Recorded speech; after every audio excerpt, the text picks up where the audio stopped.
아침에 읽는 어젯밤 미증시 이야기 종목 브리핑으로 시작해봅니다. 뉴욕 증시는 3대 지수 모두 하락 마감한 새해 첫날이었습니다. 나스닥은 0.16% 하락하면서 19,281포인트에 마감을 했습니다. S&P 500 지수도 0.22% 하락하면서 5,869포인트로 마감했고요. 다우존스 지수도 0.36% 하락하면서 42,392포인트에 거래를 마쳤습니다. 2025년의 첫 거래일을 뉴욕 증시는 상승세로 시작했는데요. 하지만 오전장의 후반부터 하락 반전하면서 전강 후약의 모습으로 장을 마쳤습니다. 이 굵직한 빅테크 기업들의 하락이 지수 상승에 제한을 뒀는데요. 다만 실업수당 보고서에 따르면 지난주 신규 실업수당 신청 건수가 예상치인 22만 5천 건보다 감소한 21만 1천 건으로 나타났습니다. 또 S&P 글로벌이 발표한 보고서에 따르면 12월 제조업 활동이 소폭 하락했는데요. 12월 구매관리자 지수 PMI는 11월보다 0.4포인트 하락한 49.4를 기록했습니다. 예상치인 48.3을 상회하긴 했지만 다소 부진한 경기 흐름 이어가는 모습에 시장은 다소 위축된 모습을 보였습니다. 미 10년물 국채금리는 소폭 하락하는 모습 보였습니다. 0.39% 하락하면서 4.5%포인트 유지하고 있습니다. 필라델피아 반도체 지수는 어제의 하락분을 대부분 만회하는 모습입니다. 0.83% 상승하면서 5,000포인트 다시 되찾았고요.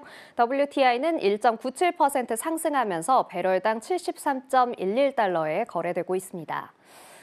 이어서 M7 종목입니다. M7 종목들은 혼조세를 보였습니다. 애플은 어제 하락 마감했는데요. 2.62% 하락하면서 243.85달러에 거래를 마쳤습니다. 한편 애플이 중국에서 아이폰 16 프로 또는 아이폰 16 프로 맥스를 구매하는 고객에게 신년 할인 행사를 진행했는데요. 오랜 기간 소매 채널을 통해서는 할인 제공을 거부하던 애플이 경쟁이 치열해지면서 이런 결정을 한 것으로 보입니다. 이어서 엔비디아는 2.99%, 3% 가까이 상승하면서 138.31달러에 거래 마쳤습니다. 룹캐피탈이 엔비디아가 열반의 순간에 있다라며 앞으로도 상승 랠리를 유지해 나갈 것이라고 말하면서 주가는 상승 흐름 보였습니다. 또 엔비디아는 2024년 AI 스타트업 기업에 10억 달러를 투자했는데요. 최근 주요 기술 기업들이 엔비디아에 대한 의존도를 줄이기 위해 맞춤형 칩 개발로 눈을 돌리게 되자 새로운 캐시카우를 찾아 투자에 나선 것으로 분석되고 있습니다. 마이크로소프트는 오늘 하락하는 흐름 보였습니다. 0.69% 하락하면서 418달러 선에서 거래를 마쳤고요. 아마존은 소폭 상승하는 흐름 보였습니다. 0.38% 상승하면서 220달러 선에 거래 마쳤습니다. 이어서 메타플랫폼스입니다. 메타플랫폼스는 2.35% 상승하면서 599.24달러에 거래 마쳤습니다. 오늘 큰 폭의 하락 흐름 보였던 테슬라 6.08% 하락하면서 379.28달러에 거래를 마쳤는데요. 4분기 인도량뿐만 아니라 연간 인도량까지 예상치를 하회하게 되면서 시장에는 실망감이 크게 나왔습니다. 또 전일 있었던 사이버트럭 화재 사고의 여파가 이어지면서 급락세로 장을 마쳤습니다. 알파벳은 오늘 소폭 상승하면서 보합권에 마무리했습니다. 189.43달러로 종가 형성했는데요. 이 반도체 회사 시냅틱스와 구글이 엣지 AI와 관련된 파트너십을 발표하면서 오늘 알파벳의 주가 소폭 상승 흐름 보였습니다. 이 계약을 통해서 구글의 머신러닝 코어가 시냅틱스의 하드웨어에 통합됩니다. 이어서 투데이 핫스탁입니다. 첫 번째 종목은 콘스텔레이션 에너지입니다. 8.44% 상승하는 흐름 보였는데요. 오늘 미증시에서는 태양광 ETF가 상승하고 있는데 태양광은 아니지만 오늘 큰 상승을 보인 에너지 관련주가 바로 콘스텔레이션 에너지입니다. 미국의 전력 유틸리티 전문 업체인 콘스텔레이션 에너지가 미국의 총무청 GSA로부터 13개 이상의 정부기관에 전력을 공급하고 국가 수도권에 있는 GSA 소유시설 5곳에서 에너지 절감 및 보존 조치를 수행하는 10억 달러 이상의 통합 계약을 체결했다는 소식에 주가가 상승했습니다. 콘스텔레이션 에너지는 미국 원자력 발전 1위 운영 사업자인데요. AI 데이터 센터의 확장으로 빅테크 기업들이 전력 공급원으로 원전의 시선을 돌리게 되면서 지난 9월에는 마이크로소프트와 20년간 전력 판매 계약을 체결하고 스리마일섬 원전 1호기 재가동을 위한 기반을 마련하기도 했습니다. GSA의 역대 가장 큰 규모인 이번 계약에 따라 콘스텔레이션 에너지는 2025년부터 42개월간 매년 100만 메가와트시 이상을 GSA에 공급할 예정입니다. 이어서 두 번째 종목 우버입니다. 4.72% 상승하면서 63달러 선에 거래 마쳤습니다. 골드만삭스가 올해 유망한 성장을 이룰 것으로 보이는 종목으로 우버 테크놀로지스를 매수 추천 종목에 추가했다고 밝혔습니다. 골드만삭스는 우버가 모빌리티 사업 부문에서의 역풍에도 불구하고 장기적인 성장과 수익성 목표를 달성할 수 있는 좋은 위치에 있다고 평가했습니다. 골드만삭스는 또 우버의 시장 확장 능력, 수익성 증대, 플랫폼 내 교차 판매 및 플라이휠 효과를 활용하는 능력에 주목해야 한다면서 이런 요소들이 마진과 잉여 현금 흐름 성장을 뒷받침할 것이라고 설명했습니다. 우버의 목표 주가를 96달러로 설정했습니다. 마지막으로 맥도날드입니다. 오늘 0.9%의 소폭 상승하는 흐름 보였는데요. 2025년 유망한 종목 목록에 웰스파고가 추가를 했습니다. 맥도날드는 지난 10월 대장균 발병으로 어려움을 겪었는데요. 웰스파고는 새해에는 패스트푸드 체인이 동일 매장, 동등 매출, 단위 성장 및 가치 평가를 따라잡는 해가 될 것이라고 말했습니다. 2024년 거래를 2% 이상 하락하면서 마감했던 맥도날드의 주가는요. 웰스파고의 유망 종목 목록 추가 소식이 전해진 후에 상승 흐름 보였습니다. 지금까지 아침에 읽는 미증시 종목별 이슈였고요. 저는 잠시 후 글로벌 이슈로 돌아오겠습니다.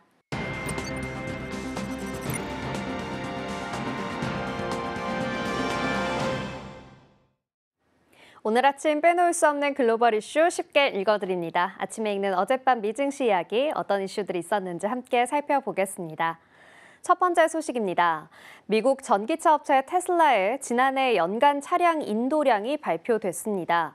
당초 시장의 4분기 예상치는 51만 5천 대였죠. 바클레이즈를 비롯해 UBS도 이런 인도량을 예상했습니다.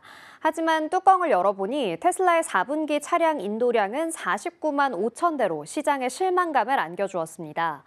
테슬라는 현지 시간 2일 공개한 보고서에서 2024년 연간 178만 9,226대를 인도했다고 밝혔습니다. 이는 2023년 연간 인도량 대비 19,355대에 감소한 수치인데요. 연간 인도량이 감소한 것은 지난해가 처음인 겁니다. 경쟁사들이 유럽에서 시장 점유율을 늘리면서 4분기 테슬라의 유럽 판매량은 크게 줄어들었는데요. 유럽 자동차 제조업 협회에 따르면 지난해 1월부터 11월 말까지 테슬라는 유럽에서 28만 3천 대를 판매했습니다. 이는 전년 같은 기간보다 약 14% 줄어든 수치입니다.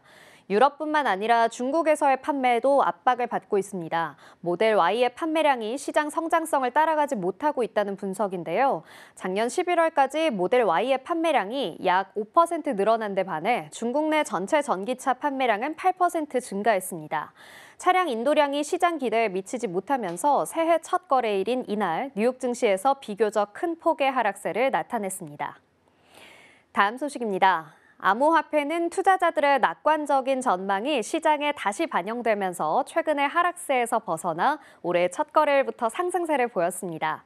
비트코인은 목요일에 3% 상승해 9만 7천 달러 선에 도달했는데요. 현재는 9만 6천 달러 선에 거래 중입니다.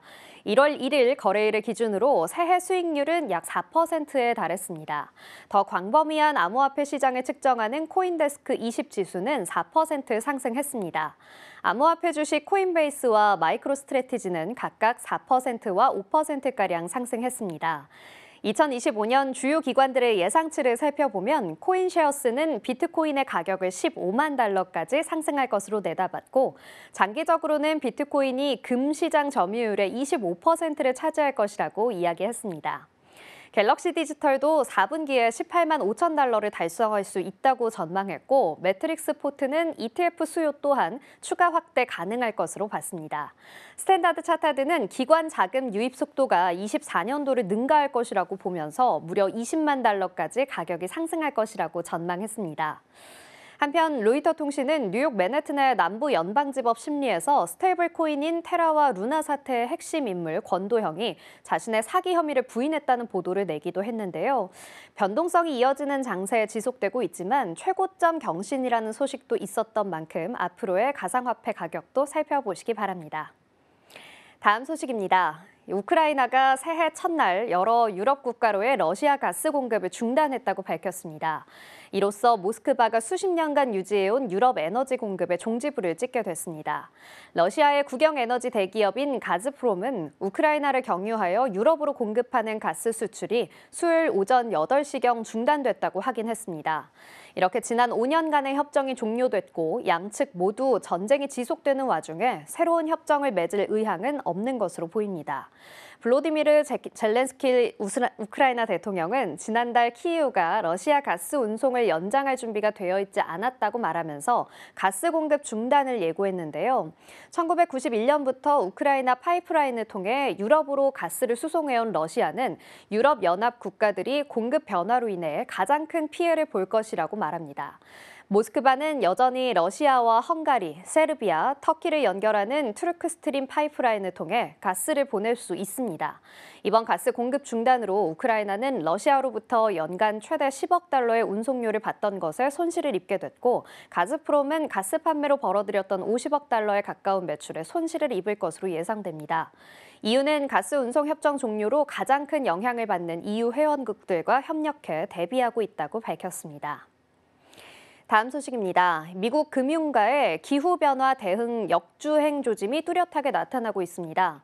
세계 최대 은행 기후 동맹인 넷제로 뱅킹 얼라이언스 (NGBA에서) 시티그룹과 뱅크 오브 아메리카가 탈퇴를 선언했습니다. 앞서 웰스파고와 골드만삭스도 동맹을 탈퇴하면서 미국 대형 금융사들의 이탈 행렬이 가속화되고 있습니다. 2001년 시티그룹 주도로 출범한 UN 기후 서약, 온실가스 배출 산업에 대한 투자와 대출을 제한해 지구 온난화를 완화하는 것이 목표입니다. 그러나 최근 미국 공화당의 정치적 공세와 트럼프 전 대통령의 재선, 그리고 경기 침체 우려 속에 주요 은행들이 기후 목표보다 단기적인 수익성 확보에 무게를 두는 모습입니다. 시티그룹과 뱅크 오브 아메리카는 동맹은 탈퇴하지만 기후 목표 달성을 위한 지원과 협력은 이어가겠다고 말했는데요. 구체적인 계획이나 실행 방안은 결여되어 있다는 비판이 이어지고 있습니다. 미국 금융사들이 정치적인 압박과 경제적 불확실성 속에서 기후 목표와 에너지 안보, 그리고 수익성 사이에서 힘겨운 줄타기를 하고 있는 모습입니다. 마지막 소식입니다. 새해 첫날 뉴올리언스에서는 IS의 깃발을 트럭에 달고 있던 퇴역 군인의 축제를 즐기던 사람들을 향해 돌진해 15명이 사망하고 30명이 부상당한 사고가 있었습니다. 범행을 저지른 텍사스 출신 샴수드진 자바르는 현장에서 트럭을 몰고 도망가다 경찰과의 총격전 끝에 숨졌습니다. FBI는 이번 사건은 자바르의 단독 범행이며 범행 당일 IS를 지지하는 내용이 담긴 5개의 동영상을 자신의 페이스북 계정에 올렸다고 밝혔습니다. 같은 날 발생한 라스베이거스의 트럼프 인터내셔널 호텔 앞 테슬라의 사이버 트럭 화재 사고와의 연관성에 대해서는 전혀 관련이 없다며 이번 사건은 테러 행위였고 계획적이며 사악한 행위였다고 말했습니다. 지금까지 아침에 읽는 어젯밤 미증시 글로벌 이슈였습니다. 지금 바로 구독을 눌러보세요. 실시간 경제 뉴스, 투자 전문가들의 다양한 시황과 정확한 분석, 또 알찬 투자 정보까지 신뢰할 수 있는 저희 서울경제TV와 함께하세요.